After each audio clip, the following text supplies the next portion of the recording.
नमस्कार, सत श्री अकाल, राम राम सा, खम्मा गणी, वणक्कम। आप सभी का ऑल्टरनेट मीडिया में फिर से स्वागत है। मैं आपकी होस्ट गायत्री देवी। हमारे साथ फिर से जुड़ी हुई है Nazia Ilahi Khan, supreme court lawyers, big level social worker, ground पर बहुत काम करती है, महिलाओं के उत्थान के लिए सबसे ज्यादा काम करती है, स्पेशली मुस्लिम कम्युनिटी से जो महिलाएं हैं उनके लिए। अभी रिसेंटली एक मुस्लिम महिला का बयान है। मैं किरण राव को अभी हिंदू नहीं मानती हूँ एक्चुअली, क्योंकि उन्होंने जब आमिर खान से शादी की तो उन्होंने अपना धर्म परिवर्तन भी किया था, सभी को पता है ये। तो उनका एक बयान आया बॉलीवुड पे जो बहुत शॉकिंग था।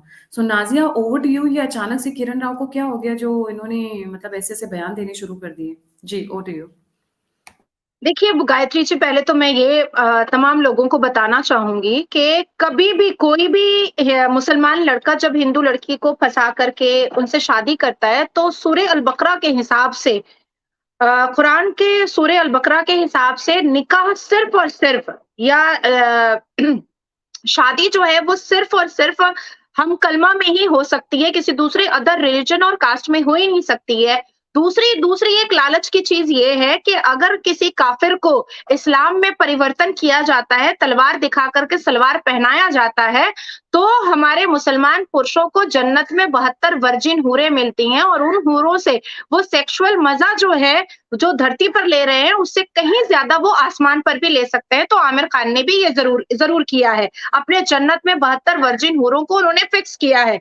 अब ये सनातनी इस मूड में नहीं है कि वो आमिर खान की द्वारा बनाई हुई ऐसी घटिया पिक्चर्स को देखें।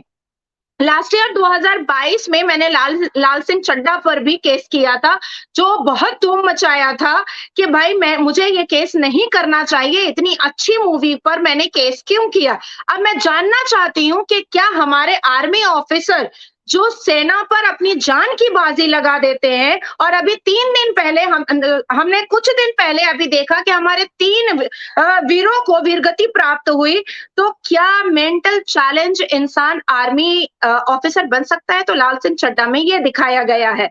और भी बहुत सारी चीजें जो वो पीके मूवी में भी उन्होंने बहुत सारे धर्मों को डिफेम किया, खास करके उनका टारगेट मुस्लिम धर्म सबसे ज्यादा रहता है। इवन पर्सनल लाइफ में भी आमिर खान मुस्लिम हिंदू धर्म को कुछ ज्यादा ही टारगेट करते हैं और छोड़ना पकड़ना, धर्म पत्नी बनाना और उसको फिर छोड़ देना, ये भी वो हिंदू लड़कियों के साथ ही करते हैं। बात होती है तो द केरला स्टोरी बिल्कुल सही दिखाया था, बिल्कुल गलत नहीं दिखाया था और एक मैसेज गया हमारे हिंदू बेटियों के पास, एक मैसेज गया कि ये आपसे प्यार नहीं कर रहा है। ये जो मुसलमान मर्द है जो प्यार के नारे लगा रहा है, जो प्यार का फतवा जारी कर रहा है, ये आपसे प्यार नहीं कर रहा है। ये एक काफिर को इस्लाम में, धर्म में कन्वर्ट करा करके अपने लिए जन्नत में 72 वर्जिन हूरें तैयार कर रहा है। तो कहीं ना कहीं ये जो लव जिहाद वाला जो था, ये मसला अब धीरे धीरे बहुत कम होता चला जा रहा है। अब मुसलमान मर्दों को, लौंडों को बड़ी परेशानी हो रही है, खास करके शाहरुख खान है, सैफ अली खान है, आमिर खान है,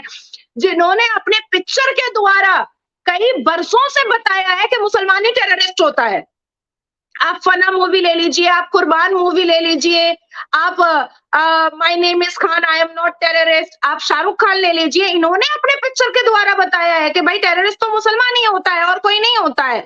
अब आप देखिए द कश्मीर फाइल में रियलिटी इतनी खूबसूरती से दर्शाया गया था कि हर वो व्यक्ति जो सिनेमा हॉल में जा रहा था, वो रोते हुए बाहर निकल रहा था, सिसकते हुए बाहर निकल रहा था कि इतनी बड़ी सच्चाई कश्मीर की हमसे छुपाई गई। तो अगर कोई सब्जेक्टिव मूवी दिखा करके हमारे भारत के नागरिक को एक मैसेज पहुंचाने की कोशिश की जा रही है, तो इसमें बुरा क्या है? तो फिर एक काम किया जाए ना, एक खुतबा जारी किया जाए और कहा जाए कि इतिहास को बंद कर दो और हिस्ट्री पढ़ाना सारे भारत में बंद कर दो। क्योंकि भारत के इतिहास में जो हिस्ट्री की किताब हम पढ़ते हैं, उसमें भी तो हम पढ़ते हैं ना कि नवाब वाजिद अली शाह की 365 बीवी थी, शाहजहां ने सिर्फ एक से शादी, मुमताज से शादी नहीं किया था, उसकी चचेरी बहन, ममेरी बहन, कलेरी बहन, सबसे शादी कर लिया था।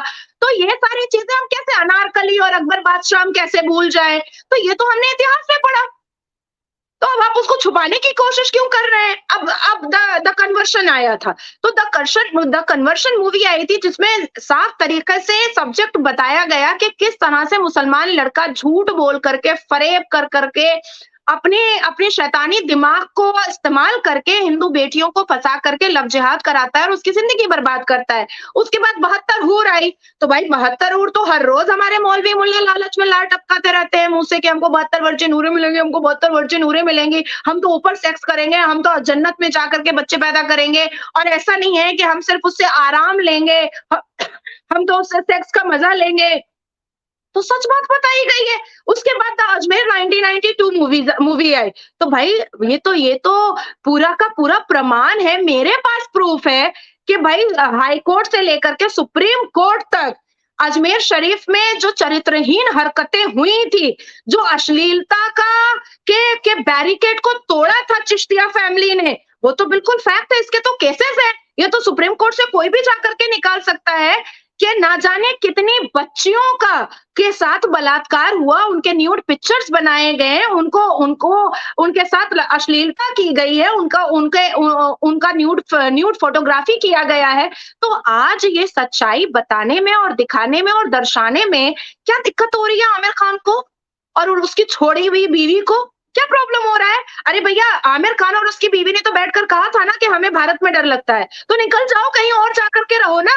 हमें नहीं चाहिए ऐसे ऐसे पाखंडी लोग भारत में, हमें ऐसे जाली लोग भारत में नहीं चाहिए। अब आ रही है द वॉर ऑफ वैक्सीन। वाकई में वॉर तो था, जिंदगी और मौत का सवाल था। हम जिएंगे या हम बचेंगे? हम बच भी नहीं पाएंगे। दुनिया में, इस पूरी दुनिया में लोग तकरीबन 1 साल घर के अंदर थे। तो ये वॉर ऑफ वैक्सीन तो था ही। अब ऐसे में एक नई प्रोजेक्ट अजय अग्निहोत्री जी की आ रही है, अब उसमें हो रहा प्रोपेगेंडा हो रहा है। भाई तेरा नाच गाना नहीं देखना है मुझे शाहरुख खान का नाच गाना इस बुढ़ापे की उम्र में नहीं देखना है, मुझे दीपिका पादुकोण का क्लीवेज देखने में कोई दिलचस्पी नहीं है। और ये जालियाती करने का कोई मतलब नहीं उठता है कि आप पठान मूवी में जाइएगा उम्रा करने के लिए और जवान मूवी में जाइएगा चारधाम यात्रा करने के लिए। तो मुझे ये जालियाती नहीं देखना है। इनको मुसलमान लड़कियां पसंद नहीं आती हैं, ये करते हैं हिंदू लड़की से शादी है और फिर भारत में रह करके हिंदू धर्मा को, सनातन धर्मा को ये सारे एक्टर मलाइन भी करते हैं। देखिए हिम्मत। अब आती है बात कि भारत कोविड के वक्त में अगर ये मूवी दर्शा रही है कि कई महिला साइंटिस्ट ने कोविड वैक्सीन बनाने में अपनी अहम भूमिका निभाई, दर्द हो गया सबको, सबको तकलीफ बढ़ गई है भाई कि महिलाओं की तारीफ क्यों हो रही है।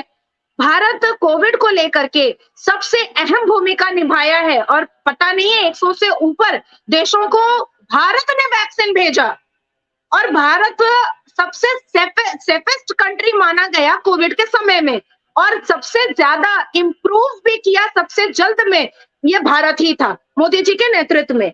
अब वो लोग कौन है जिन्होंने भारत को बेचने की तो कोशिश की ही थी, साथ साथ कोविड के वक्त में विदेशी वैक्सीन पर भरोसा दिखाने की सबसे ज्यादा कोशिश की थी।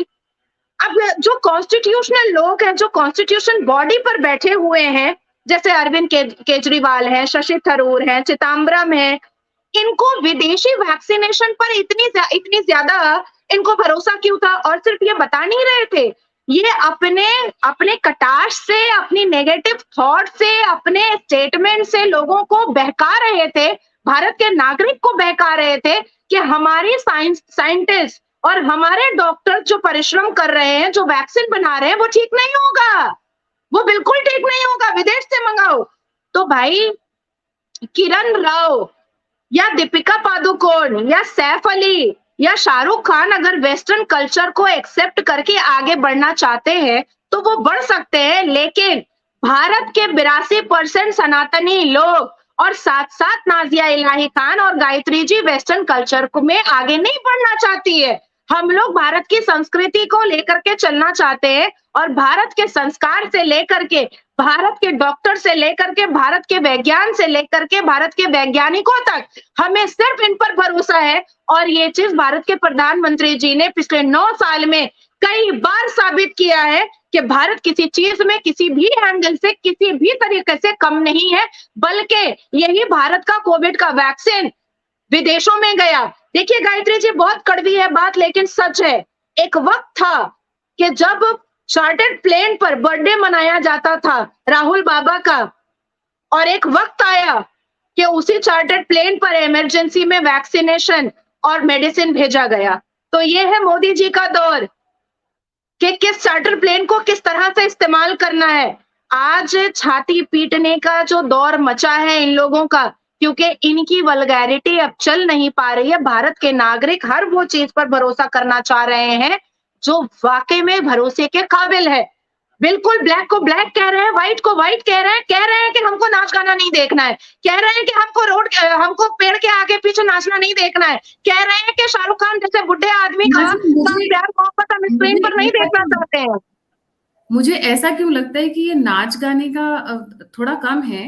ये आमिर खान जो चले गए हैं ना छोड़ के वो तीसरी या चौथी वाली के पास में, उनको ये लॉयल्टी प्रूव करना चाह रही हैं कि देखो मेरी आइडियोलॉजी आपसे मैच करती है। और एक चीज आपने और सुनी है, जो जो बंदा नया नया मुस्लिम बनता है ना, वो नमाज बहुत ज्यादा पढ़ता है, 5 नहीं वो 15 बार पढ़ता है।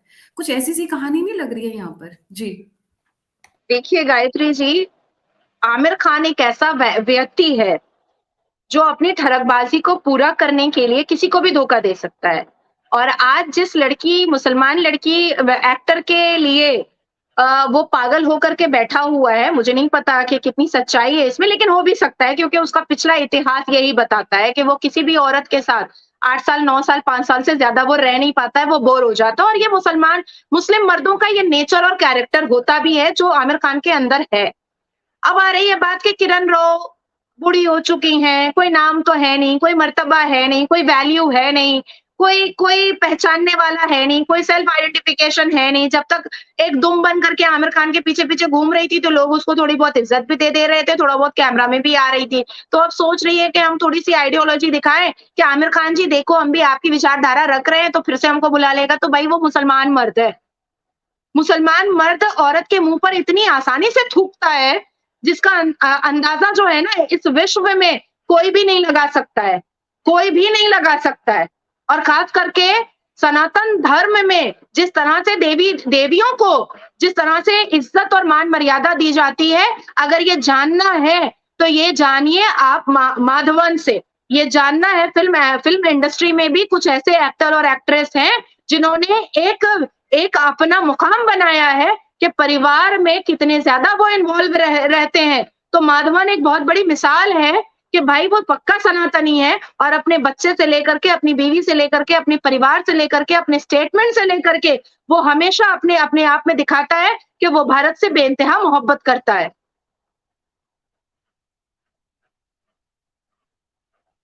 बिल्कुल सही। आपने बिल्कुल अच्छा इन लोगों को कहीं ऐसा तो नहीं लग रहा है कि देखिए एक तो जो मुंबई वाला बॉलीवुड है वहां पर भी एक नया ट्रेंड शुरू हो गया। Vivek Agnihotri despite the fact कि उन्होंने कितनी प्रॉब्लम्स झेली हैं, उन्होंने इस तरीके की मूवीज बनाई। अब क्या हो रहा है, एक इससे भी बड़ी प्रॉब्लम है जो लोगों को नजर नहीं आ रही है अभी, क्योंकि अभी सामने आई नहीं है ना, पर्दे के पीछे है अभी। नोएडा में बन रहा है फिल्म सिटी, कहीं उसकी आहट से तो और ज्यादा घबराहट नहीं फैल गई इन लोगों में जी। बाय द वे, देखिए इन लोगों ने बड़ी बड़ी कोशिश की योगी आदित्यनाथ जी को पटाने की, सुनील शेट्टी को पढ़ा कर वो ट्यूशन सेंटर में लगाकर कोचिंग, ऐसे बात करना, ये करना, वो करना भेजा था। जब लास्ट टाइम योगी आदित्यनाथ जी मुंबई दौरे पर थे, वहां पे बिजनेस और इंडस्ट्रियलिस्ट से मिलने गए थे स्टेट में इन्वेस्टमेंट करने के लिए। तो पर वो ना काम नहीं आया एक्चुअली, क्योंकि योगी जी के आसपास भी अब थोड़े ठीक ठाक लोग हैं जो उनको समझाते थे। एक दो बार गलत मूवीज को उन्होंने प्रमोट कर दिया अननोइंगली, बट सुनील शेट्टी वाला जो वो है ना, वो काम नहीं आया ज्यादा। कहीं ये नोएडा की आहट नहीं आएगा गायत्री जी, ये काम नहीं आएगा। और क्योंकि नोएडा में फ़िल्म सिटी बन रहा है और काफ़ी हद तक रेडी भी हो चुका है।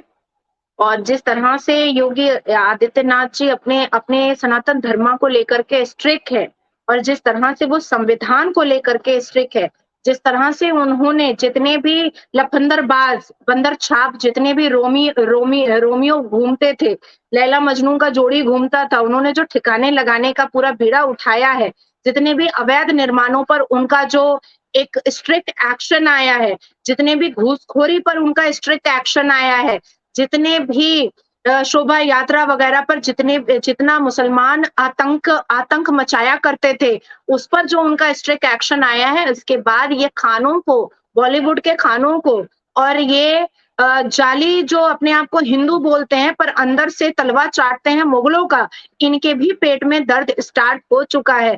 देखिए कुछ ऐसे व्यक्ति हमारे बॉलीवुड में हैं जिन्होंने बॉलीवुड का बेड़ा गर्क कर दिया।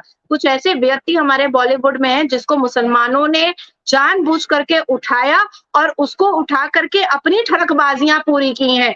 आज आप जितने भी बड़े बॉलीवुड के खान पठान आप एक्टर को देखिएगा, देखिए सबने लव जिहाद किया हुआ है। किसी को मुसलमान लड़कियां पसंद नहीं आएंगी। और आप एक चीज देखिए कि ये जितने भी 3-4 खान हैं, ये मुसलमान हीरोइन भी एक्सेप्ट नहीं करता है। एकदम पत्ते पे उड़ा करके फेंक देता है। एक ज़माना था जब ज़ीनत अमान और परवीन बॉबी का दौरा चलता था। अब मैं आपको दूसरी एक बात बता देना चाहती हूँ कि जब से सब्जेक्टिव मूवीज़, सत्य के आधार पर मूवीज़ आनी स्टार्ट हुई है, तब से इनके पेट में जुलाब स्टार्ट हो चुका है। ये खानों के पेट में और मुसलमान जितने भी एक्टर एक्ट्रेस हैं और जो मुसलमानों का तलवा चाट रहे थे, जितने भी को एक्टर एक्ट्रेस उनके भी पेट में जुलाब आ चुका है कि भाई साहब ये लोग तो बहुत छोटे-छोटे एक्टर्स को उठा करके इतनी बड़ी-बड़ी मूवी बॉक्स ऑफिस पे चला दे रहे हैं। मतलब भारत की जनता का दिमाग चेंज हुआ है कि हमें सच की मूवी देखनी है। हमें नहीं देखना है कि तुम क्या फ्लाइट तोड़ करके ले आए हो और तुम फना मूवी में किसका रेप कर लिए, उससे बच्चा पैदा करा करके उसके बाप को ही मार दिए। तो ये सब नॉनसेंस चीजें हमें नहीं देख करके हमें वो चीजें देखनी है जो हम अपने फ्यूचर को संभाल सके, हम अपने धर्म की बेटियों को संभाल सके, हमारी बेटियों में सूझबूझ आ सके। तो ये एक बहुत बड़ी बात है। और रही बात योगी आदित्यनाथ जी की, तो उन्होंने साफ लफ्जों में गायत्री जी ये बात कह दी थी कि हमने बनाई है काशी, हमने बनाई है राम मंदिर, बना दिया बड़ा खूबसूरत दुनिया का सबसे बड़ा इस्कॉन टेम्पल। अब तो बनाएंगे मथुरा भी, जिसके अंदर जितनी ताकत है वो समझ में आ जाएगी। तो मुझे तो लगता है कि मैं तो एकदम बगल में खड़ी हूँ योगी आदित्यनाथ जी के, मथुरा तो बन के रहेगा। देखते हैं कौन रोकेगा ठरके Azam. Last point Nazia, Sushant Singh Rajput case पे इन लोगों की बात, मुंह तो खुलता नहीं है, ऐसा लगता है फेविकॉल का जोड़ लग गया उस वक्त, या दही जम गई है मुंह के अंदर। और बाकी सारे टाइम वो एक यंग टैलेंटेड बच्चा, जिस तरीके से इन लोगों ने उसको घेरा और उसके बाद जो सीक्वेंस हुआ, उस वक्त इन लोगों की मुंह पे आवाज नहीं होती थी। मैं जब मुंह भी पे आवाज बॉलीवुड कैसे होगी? मैं सुशांत सिंह राजपूत को बिल्कुल नहीं भूल सकती हूँ। नहीं, गायत्री जी मुँह पे आवाज़ कैसे होगी? यही लोग तो सुशांत सिंह राजपूत को बेइज़्ज़त करते थे। यही लोग तो सुशांत सिंह राजपूत को ज़लील करते थे। यही लोग सुशांत सिंह राजपूत को ये एहसास दिलाते थे कि तुम्हारे अंदर एक्टिंग का कला तो है, तुम आगे बढ़ सकते हो पर हम तुमको बढ़ने नहीं देंगे। तो मुँह कैसे खुलता? उसके जस्टिस के लिए ये सामने आते तो कैसे आते? ये तो एक बहुत बड़ा रीज़न है ना। राइट। सो देखने वाली बात ये है कि किरण राव इस वक्त बड़ी मिर्ची लगी हुई है, नई नई मुसलमान बनी हुई है मैडम, तो अपनी लॉयल्टी प्रूव करने के लिए आमिर खान को शायद और भी बेतुके बयान दे सकती है आगे वाले समय में, वो चाहती हैं वापस आ जाए, बट वक्त की बात है। आमिर खान जी रोकर चुप हो गए, अब इनकी बारी है। वैसे इन लोगों इनको बहुत डर लगता था भारत में, तो मैं अपने व्यूअर से रिक्वेस्ट करूंगी, please drop her a mail और अ मैसेज ऑन ट्विटर कि मैडम अगर आप पाकिस्तान, अफगानिस्तान, सीरिया जाना चाहती हैं तो टिकट का इंतजाम हम लोग कर देंगे। हाँ, मैं दे देती हूँ टिकट, मैं दे देती हूँ। मैं दे देती जी। हूँ, किरण राव को मैं टिकट देती हूँ क्योंकि आपके लिए आमिर खान और किरण राव ने खुद एक स्टेटमेंट में कहा है, मीडिया को इंटरैक्ट करके कैमरा के सामने कहा है कि भारत में उनको डर लगता है। मैं सिर्फ आमिर खान और किरण राव नहीं बल्कि ऐसे तमाम मुसलमान और जाली मुसलमान और सड़क छाप मुसलमानों को मैं टिकट का अरेंजमेंट करने को तैयार हूँ। आप लोग प्लीज सेफेस्ट कंट्री जैसे सीरिया चले जाइए, पाकिस्तान चले जाइए, अफगानिस्तान चले जाइए, प्लीज चले जाइए, कोई बात नहीं है।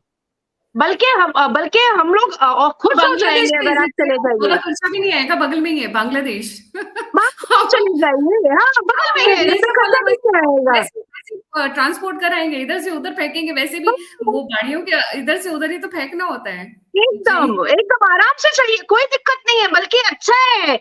देखिए जितना जल्दी घर से कचरा निकल जाए, घर साफ सुथरा अच्छा लगता है। हम सुबह सुबह उठते ही झाड़ू पोछा हमारे घर में होता है ना, कि घर की सफाई होनी चाहिए ना। तो अगर अगर देश की सफाई हो रही है, हमारे भारत की सफाई हो रही है, तो ये बहुत अच्छी चीज है, बहुत अच्छी चीज है। और अभी तो हालात ऐसे आ चुके हैं कि कचरा खुद चिल्ला कर कह रहा है कि हमको बाहर फेंक दो, हमको बाहर फेंक दो। तो इससे अच्छी बात और क्या हो सकती है। जी, बिल्कुल। Thank you so much Nazia for joining. जाने से पहले सभी व्यूअर्स से रिक्वेस्ट है, please don't forget to like, subscribe and share the alternate media. अगर आप मुझे कंट्रीब्यूट करना चाहते हैं, मुझसे जुड़ना चाहते हैं, फीडबैक देना चाहते हैं, सभी लिंक्स डिस्क्रिप्शन बॉक्स में। इसी के साथ जय हिंद, जय श्री राम, हर हर महादेव।